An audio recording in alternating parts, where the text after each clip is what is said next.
Bapak, Ibu, dan pemirsa TV One yang saya hormati. Watak pokok dari Islam adalah rahmat bagi alam semesta jagat raya. Tetapi di dalam menebarkan rahmatan lil alamin,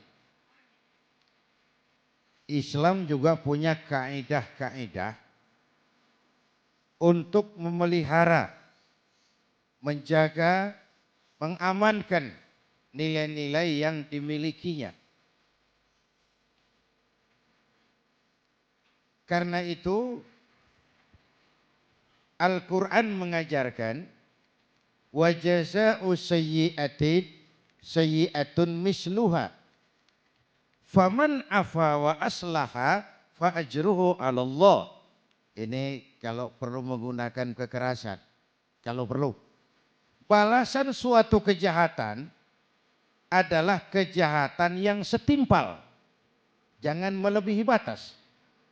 Tetapi siapa yang memberi maaf dan mencari jalan damai, itu lebih disukai Allah, dan itulah yang akan beroleh pahala. Jadi coba lihat konsep perdamaian dalam Islam. Dipersilahkan manusia jadi manusia, tapi diberi peluang jadi malaikat. Jadi yang luar biasa. Kalau kamu nggak salah ditempeleng, tempeleng lagi dia. Sekeras dia menempeleng kamu, itu manusiawi. Tapi kalau mau jadi malaikat, faman afa wa aslaha. Siapa yang memberi maaf dan mencari jalan damai, itu yang terbaik. Dan itu yang beroleh pahala. Bu, gak salah sih orang nempeleng kita, kita tempeleng lagi. Sekeras dia tempeleng kita. Itu manusia namanya. Tapi kalau mau jadi malaikat, maafin. Bu, kalau ibu berbuat baik sama orang baik, kan seri aja itu mah. Emang kudunya begitu. Hei. Emang kudunya begitu. Nah, Bapak Ibu hadirin yang saya hormati. Sebagai muslim kita punya keyakinan Islam adalah agama yang benar. Tapi keyakinan itu bukan SIM bagi kita untuk menghina orang lain agama. Itu bukan peluang bagi kita melecehkan orang lain. Ketegasan di sini, ketegasan kita berkeyakinan Islam agama yang benar. Tidak serta-merta lalu kita melecehkan yang lain. Menganggap yang lain tidak benar, mencaci maki dan menghujat yang lain. Karena kita sendiri pun, kalau agama kita dihujat orang, jengkel enggak? Jengkel enggak? Sama dong. Ya. Yang kita nggak suka terjadi pada diri kita, orang lain gitu juga. Makanya jangan merasa pinter, tapi harus pinter merasa. Jangan merasa pinter, tapi harus pinter merasa. Kalau merasa pinter jadi sombong, tapi kalau pinter merasa jadi bijak. Saya digituin orang enak nggak? Gak enak. Orang lain kan gitu juga. Dengan kata lain, musuh sih jangan dicari, tapi kalau ketemu sih jangan lari. Ya, ya. Oke Pak Kiai, mungkin Pak Kiai bisa menanggapi Pak Kiai. Kira-kira Islam pada saat ini di Indonesia, ya, yang diharapkan ke depannya adalah Islam yang bentukannya seperti apa? Bentuk pemahaman Islam seperti apa yang diharapkan bisa difahami oleh rakyat Indonesia mayoritas adalah umat Islam. Silakan Pak Kiai.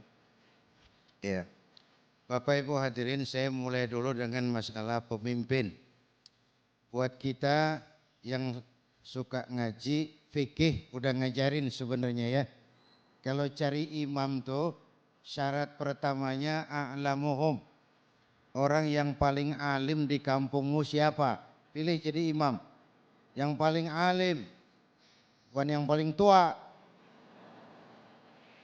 Paling alim. Artinya apa dalam konteks berbangsa? Yang paling tahu urusan. Lalu bisa cari jalan keluarnya. Kalau ada dua orang alimnya sama, yang mana yang dipilih? Afsahuhum. yang lebih fasih lidahnya. Yang satu alim pelok.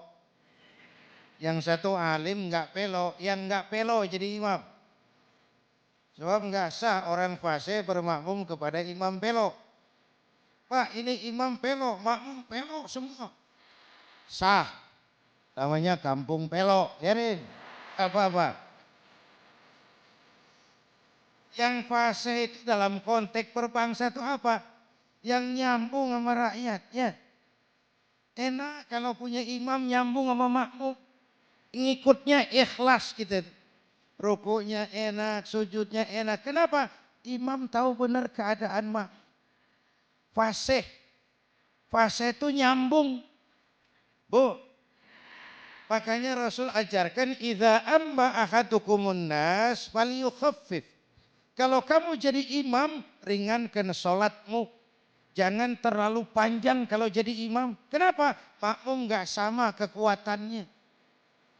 Ini makmum nggak sama kekuatan.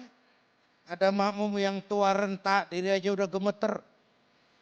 Ada makmum yang punya darah tinggi, kalau sujud kelamaan palanya sakit. Ada makmum yang udah janji, habis sholat mau terima duit. Bayangin kalau imam kelamaan. Jadi gak bisa tahu keadaan makmumnya. Bu, tahu persis keadaan rakyatnya. Jangan udah sholat isya berjamaah, rakaat pertama selesai Fatihah, Yasin. Ini imam gak aspiratif nih. Makmum ikut sih ikut tapi ngancem. Paling sekali ini gua sholat di sini. Ya sob gak bakalan balik lagi. Tuh imam kayak begitu sekali doang dipilih.